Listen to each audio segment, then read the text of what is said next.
Welcome to our deep dive. We promise this will quickly get you right up to speed on a really fascinating and growing market. That's the goal. Today we're unpacking the global conjugated linoleic acid market, CLA as it's known. Mm-hmm.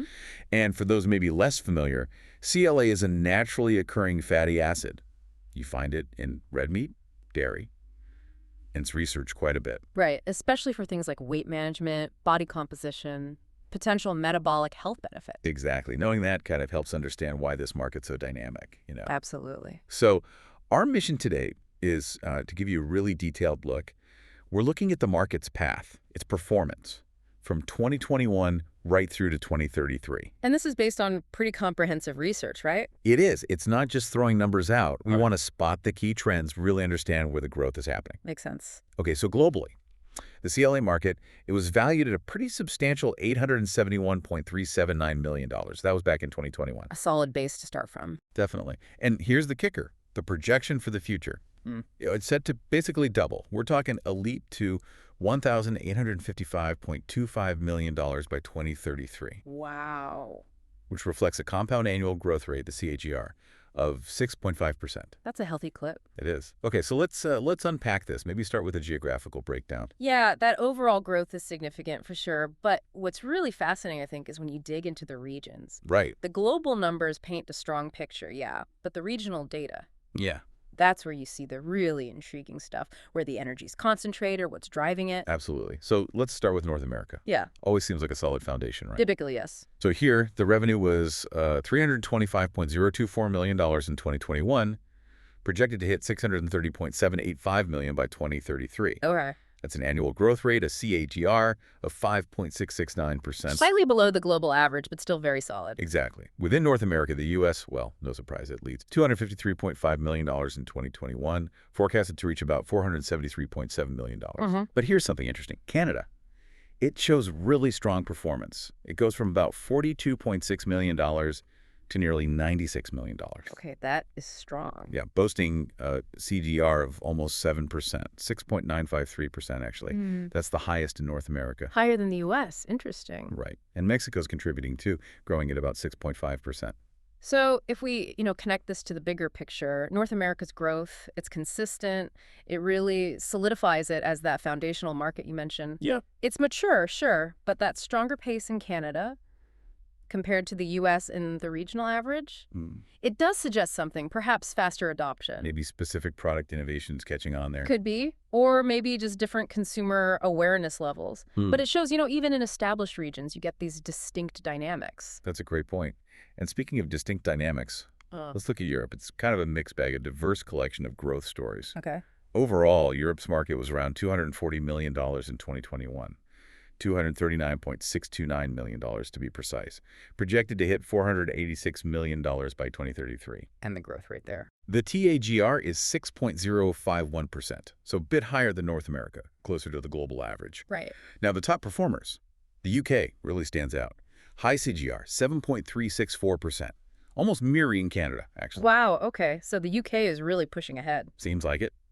And Germany remains a strong revenue leader. Started at about $53 million, projected to nearly double by 2033. Strong growth there, too, around 6.8%. So you've got the UK with rapid growth rate, Germany with the large base, and still strong growth. Exactly. And then you have other significant markets like France, Italy.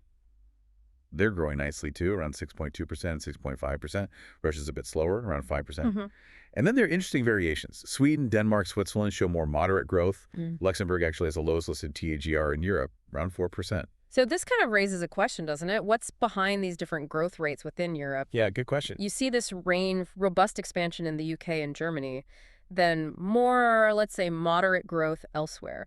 Is it tied to maybe consumer awareness differences or regulatory things? Our sources suggest it's likely a mix of things. Okay. Like the UK's acceleration could be linked to a really booming online supplement market there, and maybe a stronger fitness culture focus right now. Right. The direct-to-consumer channel is huge. Exactly. Whereas some other European countries might rely more on traditional pharmacy channels, maybe less aggressive marketing online. It's, a picture of varied consumer journeys. Fascinating. Different paths to growth, even within one continent? Totally. And now, okay, here's where it gets really interesting. Asia Pacific. Ah, yes. The growth engine, I suspect. You got it. This region is truly the engine for the CLA market. It stood at about $181 million in 2021, Okay. but it's projected to surge. We're talking almost $458.25 million by 2033. That's a huge. Huge. And get this, it has the highest regional CAGR of all, an impressive 7.991%, almost 8%. Nearly 8% across the whole region. That's powerful. It is. China's leading the charge. Its individual CAGR is actually over 8%. Wow. Japan follows. Strong growth, too, over 7%. Right. But the standout performer, the real star here, is India. Okay. It's just extraordinary.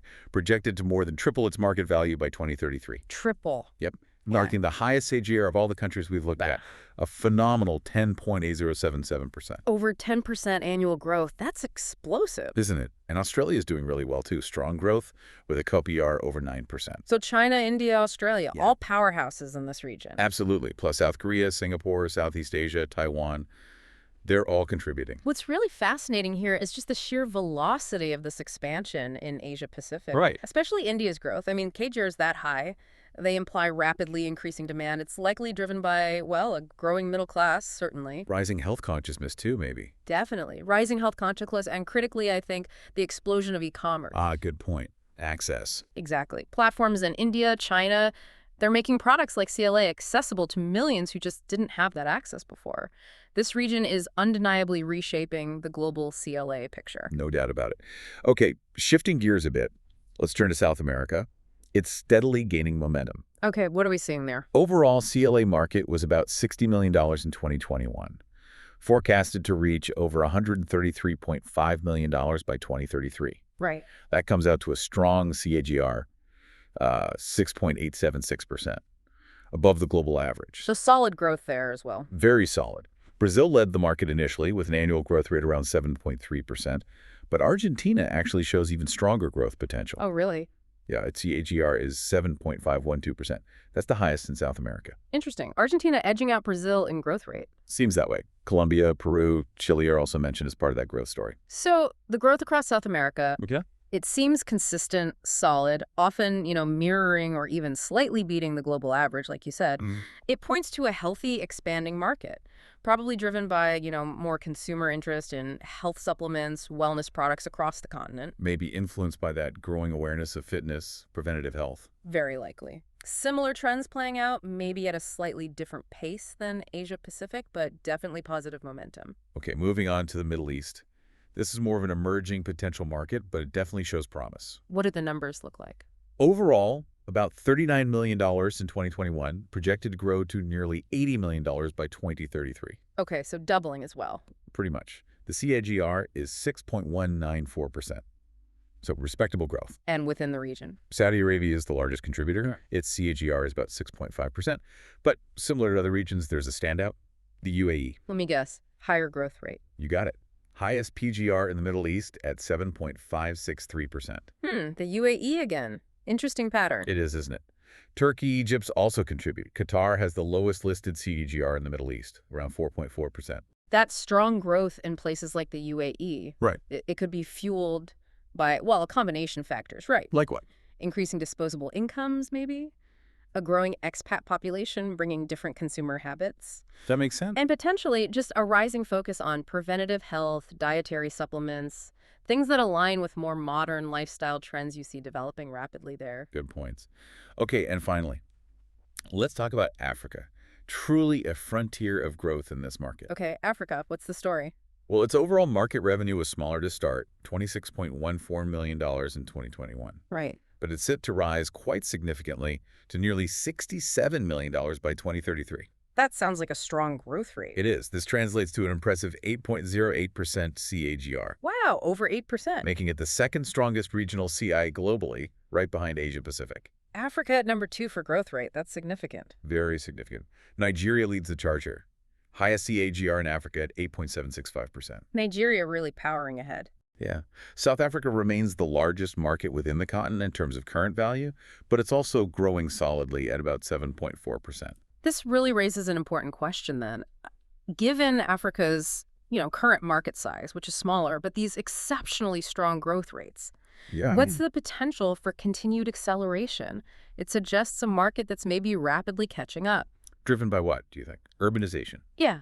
better access. Could be all of that. Increasing urbanization, definitely. Right. Improved access to health products, maybe distribution networks are expanding quickly, and just a growing consumer base that's actively seeking dietary supplements. Lots of potential there. Wow. Okay. That's a lot of incredible data we've just gone It through. really paints a detailed picture. So what does this all mean, when we try to connect the dots? Right. First, clearly, the overall global CLA market is on a really robust growth path, more than doubling in value over this period. That's clear. Undeniable growth, yes. Second, and this seems crucial, the highest growth rates are clearly in Asia-Pacific and Africa. Right, with CAGAs up around or even over 8%. Exactly, and that really suggests a pretty significant shift, doesn't it, in market dynamics towards these rapidly developing economies. It really does. It's almost a tale of two markets, in a way. How so? You've got the established players, North America, parts of Europe, optimizing in more stable environments. And then you have this explosive, almost consumer-driven expansion in emerging economies.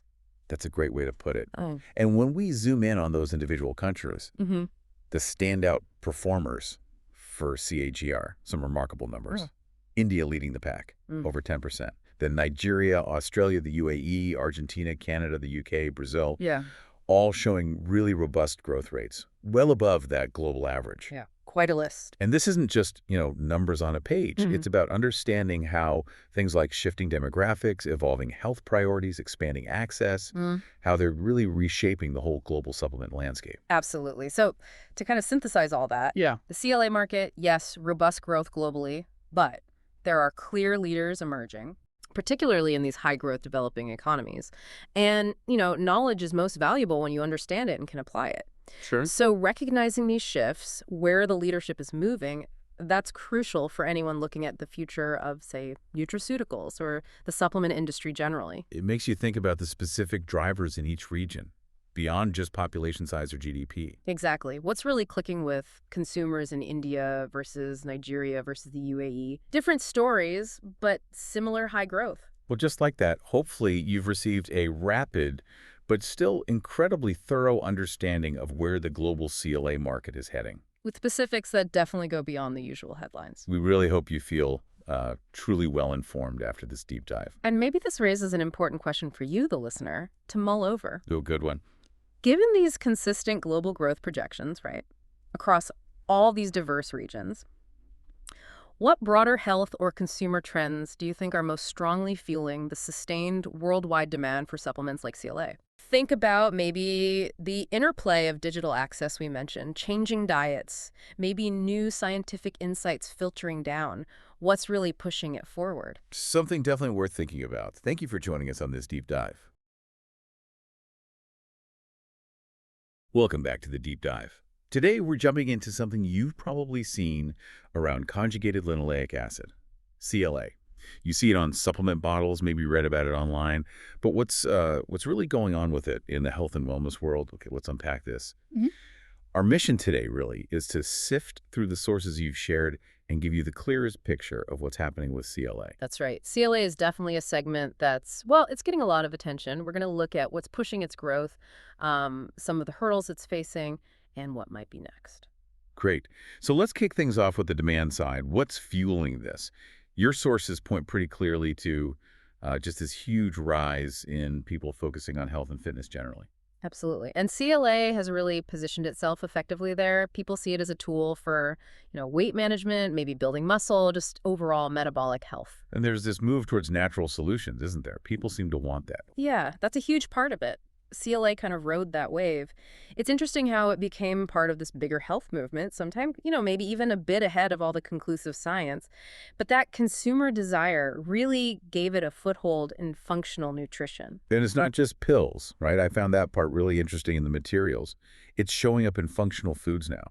Exactly. We're seeing manufacturers putting it into things like dairy products, nutrition bars, health drinks. Everyday stuff. Right. Leveraging those antioxidant or maybe fat-reducing properties people associate with it. And if you zoom out, it's about making these kinds of ingredients more, normal, part of the daily routine. Taking it out of just the specialty health store. Precisely. It expands the reach way beyond that niche.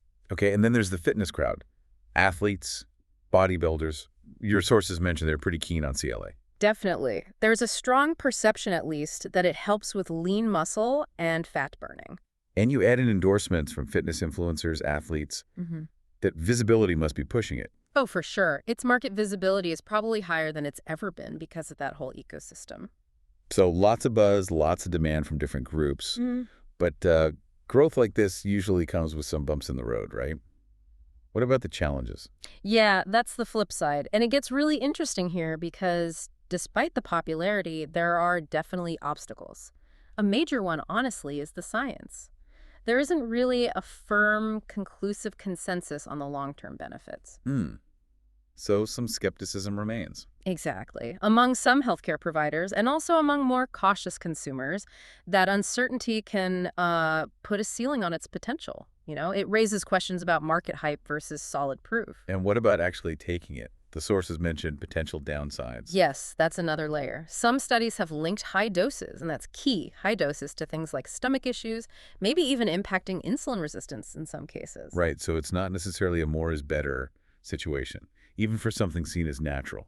Not at all. And those potential side effects, they can definitely make some consumers hesitate. It adds complexity. Okay, and then regulations. That always seems to complicate things, especially globally. Absolutely. The rules for supplements, what you can claim on a label, they vary so much from country to country. Your sources really highlighted this.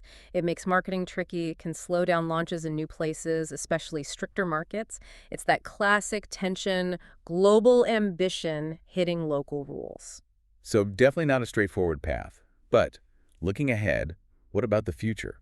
What trends are shaping where CLA might go next? Well, one really interesting development is the move towards plant-based CLA. Ah, okay. Like from what? Things like safflower oil. Manufacturers are exploring these sources to appeal to vegan and vegetarian consumers. Which is a growing market. A huge one.